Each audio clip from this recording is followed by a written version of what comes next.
Hello, my beautiful people from Untouchable Mama. Thank you for watching our YouTube channel. Please do not forget to subscribe and press the notification button. Thank you again. One love. Bye bye from Untouchable Mama.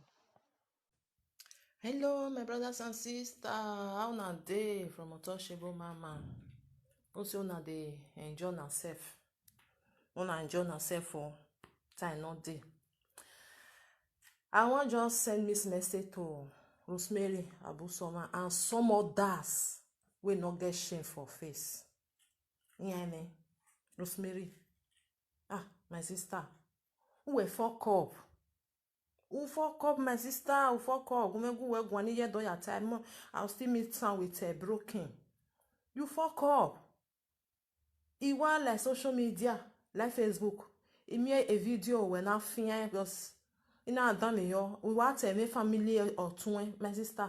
That re onita mawe. Doma no kak ba we the social media ni the Facebook ni. No ta loma. Huh? Doma no kak ba we the no tu we marriage ni na amu go jo. Doma no we do mo kak be wo. Wa ge we amu wa. Huh? Ke no do ta la dian o because ave no ta ni no do no ta la dian me wa o ni me wa mo bo wa agugwan wo we. Obi da sa gba la dian we yin ha te topic. When I will la dian na do ata. My sister who we fuck up. Who give da sa ta o ita e ba ni we no ta we no o no ke na ya ta sa we. O hujeva. Bet nu na wa mo la dian no wa mo family wo no wa do ya jejo e no wa. Una do ya ke potopoto me Facebook. Una ya si no go do. My sister, we were in school. Me my understand it well because I say me not we agba ya no J school. De gbana. Huh? Wala dian. Udwata dwana na. Again 1 or 2 when we marriage ya. O ka gbe no ga reba ni ano. Why mo ka gbe wo wa? Wa we no ma do respect wa. Huh? When we wala dianu don't turn no ha no ma heke no talo problem ni ya do resolve no we anya do settle no wa na any sense here most of na we dey carry na family problem na just carry a couple for social media no get shame for eye she no dey cash una e kan we na mo gboto ba e family we ya fefe ke no se ke no ra me ma no na vie ya gboto when Ima dey expect you my sister Abusoma. Ima expect you at all because it may me one day a problem or a family or mo ade do ata. Ima dan me ho ni ke dia be video na ima dey go we bet this your surprise me my sister. Adobo me woman we hate family otu we. Obi o mani ata ba ni. O mani ata ba ni o be gujo ba ni. Be nu na wa do laje na wa do zanzan do ata le no ma he ke nu ta lo wetin my sister. Also nui when we are social media do ma no mu dia ba ni be dere no ga ka gbe de na ha ko de na mo go yo tun do no ki won wa ge ko amugwa ero wa be age ko amugwa ya ni ro wa ya gi ni respect na me man ire Europe because ya wo funa madness people no re social media eni ati wa mai wa gi George wa gi o ka gbe wa eba ni wa ina wa gi ogba le gbe ya fefe wa gi hin kwere mu wa ge kwewe amu wa Abusoma na nu wa no wa so no me nu my sister I ma expect we galant lady nu ti egbe we o ma galant ye emi we wa una emi ye nu we wa ata we me get wa amu ave family we gboto ifu eru we no ri omo no ma we me ti we mu egboto o ma no pe no idota no ya tie zo oni abeg go hide your face oni o pe no marry otun ni yan ya tie zo boge ovi da osa ha do settle ehwe mu we ovi da osa ri okwo nu we ana pe ovi da osa yan ri okwo nu we me go ovi da osa go because what ye ejo we no pe ani otin no marry otin Rosemary ehwe mu edete ehwe mu we o pe anu we o we ya ata le mo kun we ma u me gbe wo wa because o de ko dukun re Why do je a family why ya hin poto why ya hin oro social media? Shame on you people wa ge amu wa. Wa ge amu wa. Ya we mo ma gi eki. E na bi jwe me no ro wa we tun ga ho nia. Ya gbobo nya wo nya we na ho ro bi shi. Ona ho mo ni ma bie de na bie na we mo go ama go mo no ma ne gbe abie. Wa mo kan we ade. Wa do tell on my social media. E social media ni e do settle your home. E destroy no e. De to ye lege nya fien fo. Where me social media no dollar waji no dollar family a house je ya destroy ai tie no wo kan ai tie no wo kan we atie no we ado tie ni juwe atie nera atie ne egbene di guma kere egbene we kere arowie ya gbabo oni wagwa lo wa ya le wa ya mo wa le wa ge ko ya mu wa social media na ya wo different oge family matter wa eja wo wa na ifin ka gbe wa hin baba egbe wa hin ja egbe wa hin police wa hin court nenemi I blame ma no ta la din ave ma no do awe presenter do agun ajo because wa ma ene gbu wa no mu e ade e me gugun wa ma ene gbu wa nya we momo agi e ki yeye wa la din o ko wa fun we wa do gbe fo awa so ya na nemi no so no we gbewe abi we ha destroy pe ani we me ge gbe we mo gboto e ko na mo gbe we gboto ba na mo tun gboto ba na mo ra gboto ba na mo ju gboto e do gbonu je fefe na mo ya gboto oni o pe a no we ya no we ya report oh salobua la wo egun me no ya mo family mi are social media ya imo ahia ya do settle the matter me why no ka gbo wa e gan wana ya we ne marriage ka gbo wa ka mo wa amezo no wa mo ade social media enwa oge sisi ego wa je school enwa gene why ni adobo mi mo na wa ata we ne na ya sunu we mana gun ajo me fia nu we no ma gun ajo ni no ya zu oni no ya ata legbe ni oni ero oni no o ma ne rere magbana abuso me nu wa oni o wa son no me my sister wala dia o do atele no rubbish eri oto ya we okay e no to na we marriage inu o ma lele we ari ne e ke no na we marriage ke ni ana mo go ne ni ana mo go jo ho inu e wo no re social media no we do mo e live video no do to ta ata lo ma inu o ga are ba ni be dere oni wage ko ya mu wa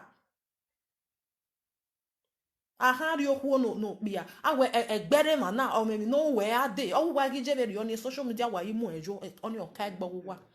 why do ata le ba ni aba bata bidi no wa do ata lo e kin wa me get wa disgrace egbo wa when ni meje me ko ta respect no we bet we wa do ni wa fi ni respect na wa fearful wa because ile come no do disgrace family oge I mi o ma na ero egba mi o ma na family oge perfect ero no marriage no make dey perfect ero o ma na ka mo we marriage ni o perfect oge mu e volta I mi ke na na gui ave gui ne so fa na seto mostly naita we husband and wife why has you bu wajo wala diabare and we no pe an we do ata lo bo kan we la dian wa settle never we da onu we na ya hu we useless man eri we do po beje no we mu ade social media wana settle ne da onu we na ya hu wa ati ebon eru wa ti ebon ju wa no ma se na ogun yan fi pe gbin yan I no know say na so that family useless and very useless in ya wa pretend a fake life ne wa gbeyegbe obun gberi ma anything family wa sinya wa ge mo ye social media wa ge ko ya mu wa ri ozan pagi egbo wa ewi bi wa edogbonu wa je wa ri ozan gie ewi bi wa edogbonu wa je wa ri ozan gie anything asunu wa mo ka gbe wa ma ewu o be hu na be mi no zelele enwe kere elero tunne wa ni wa me nwanse wala dian ami family no dey perfect ya ami marriage okpa no dey perfect we no gbe no wa mo ade ni because o ge mi ati e me na ka mi ogun yan gbon la dian we o ma be na ge ko amu ya ri egbe we le o pe awu we inu gba no bi da sa e mo family oge o mo ade social media do ka mo wa me ni aye ni ya ma da e wa me nwan wa itama ni na do disgrace o kan we disgrace ke no na ri oku da onu we ha we gbe ya la family ni useless man da onu ha we gbe ya la o aye mi ekene na gui akmomo salobo ose na be mi we divorce be ro ana be mi we marriage mi o ma be won e divorce ro that do get yoge you do your way do my o wa je be rio wa mana ti ebo na ero ko no mo no wa na gbe ko wa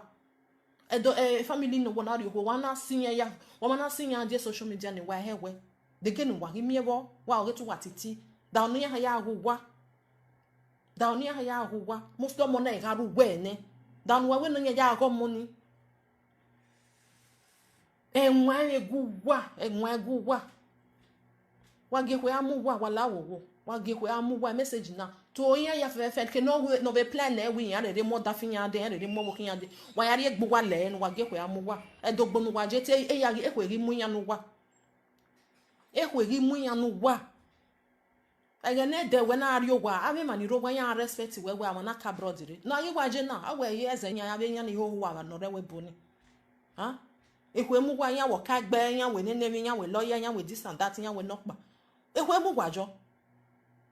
o ma na we so na we live video o na atemi no ri enwe me family jo am I not tie family no we awa e ta be social media yin no we yan attack to boy la jon do ave me gbe kian no do agbele kian ba no we yan do ata e ba ni wo wala wo to boy la jon do ave me gbe kian e kan we na wa ri ohuo oro e kan na do azu ona do different wo to amo wo kan we gboto abi to amo da fun we gboto e de no we be yari oku inu e wo su we ahian no re social media wa be ne nwe ha wa be ne nwe here be gugwa wa gugwa atanya do pobo no wa we wa teme na se udo mo egbe we gboto uwa mo egbe won mu gboto una mo era bi jo na mo bai ave gbe no yari oku no o ma ni be deri no na vinya lele na mo ya gboto because o ma ri oku ni no bi ani be deri oni o wa na social media yari oku ni we mi te na pa bo kan we gi no because wana ni muere na o se ni mana do afilu nu ju we ke no ka respect to no dio ye do agbugbejo hun Rosemary emina na ni wa emina na no wa o na wa son no me my sister o wa son no me iwa teta wo ho na ni ya watch a live video re kere ni geni ime mi wo teme family we wa do re no so no e family na we no pa no we na wa to no wa ju po no wa gbe fa wa so no wa do ana na me otun we na do bon we yan ta bi yo be self u fi ho wo ma mi no so no anyway wala je ndo ata be no ya so no we no ma ya so no we do ma no we gita e ma o ka gbe we ro wa abu wa me ma wo wa aye mi o ma no be mo ma o ire ba ire ho mo so mi aru pa no ata we age na no so no eyan wa o ma be ni ya settle social media ha settle wa o be settle me mi ma ni social media settle family o ge ya wa yan destroy yan zara wa because enu wa gwa lo na gbo wa no enu wa gwa lo na gbo wa no social media na ya we mi o be no e na do ya ati e bone e family ni un dan ya hin azan ya hin eri ya we don pa ati wa respect yan ama we family un dan ya hin oni ya we na ya e but one e we ya hin eri oni wa ya hin court house one e ya hin court house when we na boezo anene zo wa etu wa bo enu wa mi on we wa eti e bone no total ge no ma pa eva wa ya gwaliyan ke no ri din ke ya wa sile ya ju we wala wo wa wise why do afule family wa be social media why do afule gbo wa owo gbo wa ni mo body me we family no ma pa eva no wa do afule be social media on di me we because awala lo wa o am even na wala la o ave family wa no e ko total yan wa sile yan bo wa view ade ha oni okpia no mare otin Rosemary igwa sorry inu my brother he sorry inu wa me problem with obo han we social media resolve the issue or worse more and more o te yekere o do hie ihe ya wala lagba ne fo to de won ke no na ari okwo ya so bo we ba ni do aso bo we social media gekwe mu we ekwe gewa mu we because won mo me na ade Rosemary na do rule do ladian we ni do do tell the story oni yen wa we tin wa we wedi no wa we intelligent yen wa we uni owe ni awatala dia no fuck up gbe negbo yen gbe giyan type do ni yan be that me ni me wa that yen wa be ata ni wa la je ni we do disgrace we no ge ko mo bet we na do ri egbo we bai and then no vie family we ahian ni okpia e ma le lu we ahian obi dance se we le lu we ahian be no ho wa se no oni okpia obi dance and we ya report o ti Rosemary mani yen be le lu we are ba ni be there then we ya mu go yo fun won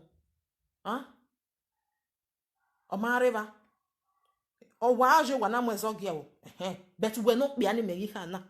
and then we ya mu go yo fun gwen obi dance yen se le lu we ahian we na ewe obi dance we he ya report ma wa be no zu wa u coin oni no coin wa do ta mai okay wa ta mai do gu we zanzan o do ro yo kan wa do ri family noje do a useless man ge we amu we egbe ni we je en ti eku yen na mo ano eri han ta ma we but believe you why do ta mai ne okay yo ka egbe do ti yo kan wa do settle wa uwo wa ni opia wa de yeke uwa deriyeke imabe ono ye no season wa wo kan we because I mean man na egui I mean do ba na egui u try no settle your house nya wo bo ma ya don le mi o ma ji o bo ma ya kokun no hiyan ma abi we wa o ga be family ya no wa won do egbe wa o he da doge no wa le family no wa le problem o o ma think be no han ya do lo wa ji wo wa mo ade social media yan do legend yan destroy more and more do hyo bia negi mo ho